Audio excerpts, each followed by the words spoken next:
Tänase päeva märksõnadeks on see, et sa leiaksid endas julguse tahtmise õppida tegema seda, mis sind tõeliselt õnnelikuks teeb ning mis toob sulle ka materiaalse heaolu.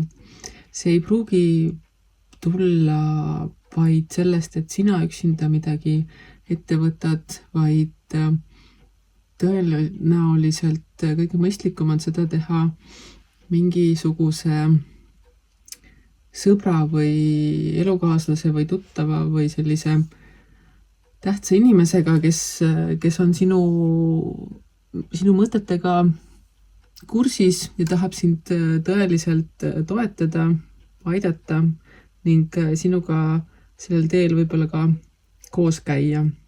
See ei pea olema nagu päriselt koos käimine, vaid lihtsalt on mingitel hetkedel vaja inimest, kes toetaks sind just sinu kõikides soovides selle mõttega, et ta ei tee kunagi maha sinu soove, vaid toetab sinu tahtmisi.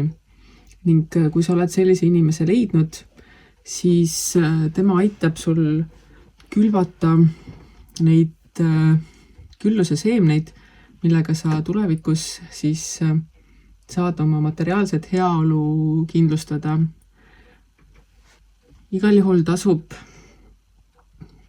hoida meeles ka seda, et kui see inimene, kes sind toetab, siis pead ka sina olema valmis teda toetama tema teekonnal ning see teekond tõenäoliselt ei ole kõige kiirem, aga see ei tähenda, et see ei toimuks.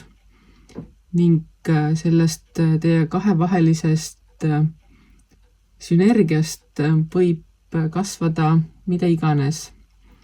Ning kindlasti on ka see, et teie kahe vahel ei pea olema selleks sünergiaks nii-öelda romantilist armastust. See võib olla ka mingi näiteks õppija ja õpetaja vaheline toetus, et õpetaja toetab õppimist väga